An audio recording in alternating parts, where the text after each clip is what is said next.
received also a silver medal for the Italy won 2 years ago.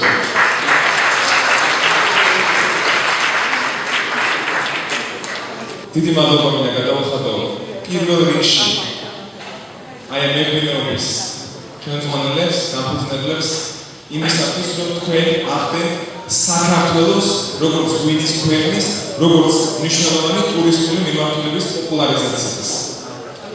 ჩვენ ჩავატარეთ ძველადღაც ესეთი ძალიან კომპლექსური კვლევა თუ საქართველოში ვისთვის მოდის ტურისტი, რა მიზნები აქვს მას, რა მოსწონს და რის რეკლამას მოახდენს შემდეგ, როდესაც დაბრუნდება თავის სამშობლოში. 4 კომპონენტი გამოიკვეთა. პირველი ვისთვისაც მოდის ტურისტი საქართველოში, ეს არის ქართული სუფრა, ქართული ღვინო, ქართული სტუმართმოყვარეობა და ქართული ბუნება. ასე რომ ვერსაცავლავთ იმ ფაქტს, რომ ქართული ღვინო იქნება ჩვენი სამიზიდო ბარათი მსოფლიოში. მსგავს კონცეფტში გამარჯვება კი რა თქმა უნდა ამაღლებს საქართველოს პოპულარიზაცია, საქართველოს ცნობადობას. დიდ სიხარულს გამოვხატავთ, რომ რამოდენიმე ქართული კომპანია და მათ შორის პირველ რიგში მეღვინეობა ხარება მიაღწია წარმატებას და ემსახურა უპირველესი ჯილდოები მსოფლიო მასშტაბის ერთ-ერთ პრესტიჟულ კონკურსში, რომელიც ჩატარდა წელს ინგლისში, ბრიტანეთში. ასეთი კონკურსები ძალიან მნიშვნელოვანია ჩვენი ქვეყნისთვის.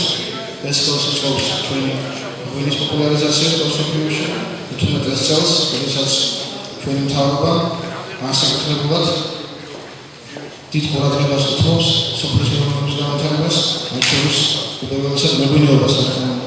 Why I am here today in Georgia? Because it's the first time that a Georgian company received a GREED Golden Medal. What means the GREED Golden Medal? Only 24 companies, 24 wines, received this award. It's very rare, it's very difficult to receive this medal, and for the first time Georgia received 1 medal. So I thought it was very important to be here to give officially the award to the owner and the winemaker of the winery. And for me, it was also a good opportunity to test some other wine of the winery. მნიშვნელოვანი დღეა, რადგან მეღვინეობა ხარება ჩვენს საფერმო პრემიუმმა აიღო დიდი ოქრო სოფლიოს ერთ-ერთ პრესტიჟულ ღვინის შეჯიბრებაზე, რომელსაც უწოდებენ კონკურს მონდიალი. აღნიშნული ჯილდო იმიტომ არის მნიშვნელოვანი, რომ საქართველოსთან რამოდენიმე კომპანია მოუწოდა ერთ-ერთი ჩვენ. სწორედ ამიტომ ამ შეჯიბრების დამფუძნებელი ბატონი ხალხო ჩამოგდანა სპეციალურად ამ დღისათვის საქართველოში. გარდა ამ შეჯიბრებისა, ჩვენმა ღვინოებმა მეღვინეობა პროფესიონალმა გვასახელა სხვა სოფლის პრესტიჟულ შეჯიბრებებზე.